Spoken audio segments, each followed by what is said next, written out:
And what about on gender? The statistics say that women have lower usage rates and lower access rates. What about some parts of the world, like Sub-Saharan Africa, where still less than half of the population are connected to the internet? So we, in this hall today, may feel that the internet is already for all, but is it as accessible as we would like it to?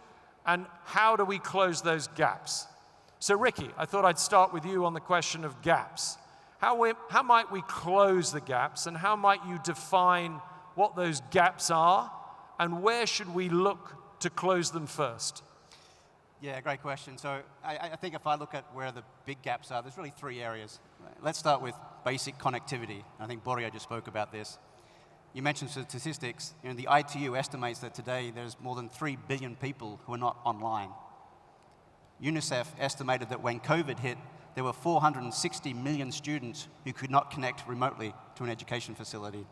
So basic connectivity, I think, is where it starts. So we have a lot of people out there not connected today. And that's where technology companies like Nokia play a key role.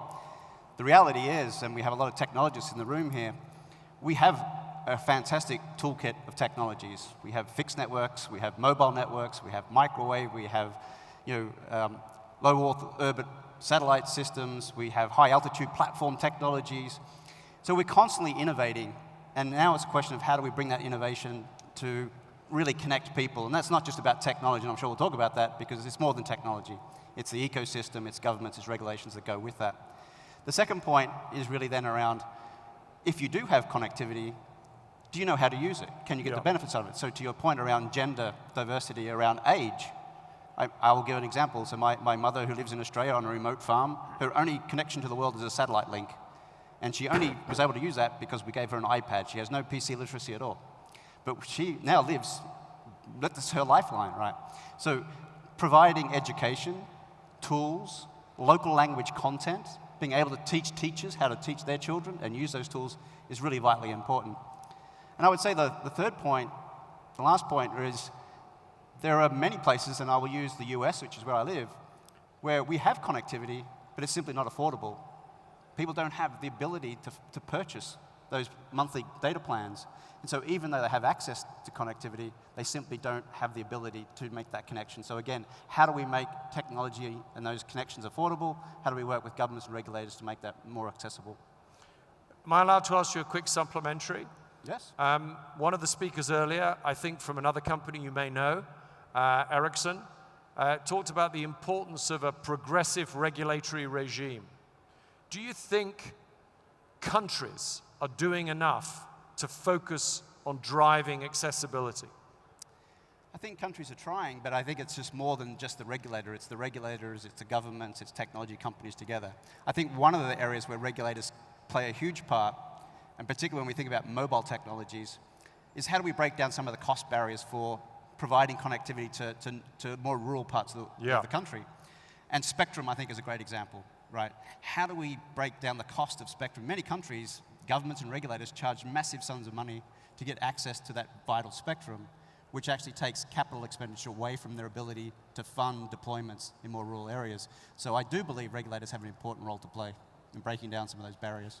Interesting, interesting. Well, on that note, Ala, you at Mobily, and I suspect you personally, have been really a pioneering innovator in driving take-up and participation both in original mobile and now in next-generation applications and connectivity. How are you looking at closing the gaps here in the kingdom? Well, just to give us some comments on what you're saying about having the coverage and it's how difficult in the state.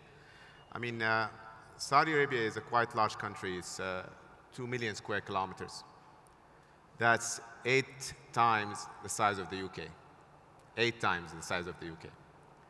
And it has so many localities and villages, communities, with a small number of population, 5,000 population, 10,000 population, even 100. And I believe the Universal Services Fund that was supported by the government was the solution. And we were so glad that Mobily was the first operator who invested in those funds. And today, you can go in the middle of the desert and you can have a broadband experience, 10 meg in the desert. We saw how much this play a major role when it comes to the pandemic. And we saw how much this was a lifeline for people to have a connectivity. This is a great collaboration between the government and the private sectors. And we're really glad that we have such a network that works during that critical time. And can I ask you a supplementary? Have you discovered that pricing is a way of approaching, I mean, I use the word rural. I'm not sure the English description of the word rural quite meets what you're dealing with. But has pricing been a big part of driving accessibility in remote areas? Accessibility is, internet is needed for all, as I like the title of today. Everyone deserves to have the internet. It's become, there's no option not to have an internet. It's similar to the water, electricity. Yep. You can hardly forget your mobile phone when you get out. But what I want to say that when the infrastructure is there, this universal service started in 2010. We had a very clear vision that we want to have the connectivity everywhere from that time. Today we have even national roaming, where operators can roam in each other in those areas. Here we have to serve the people. It's not only a matter of competitions and pricing and all these kind of things.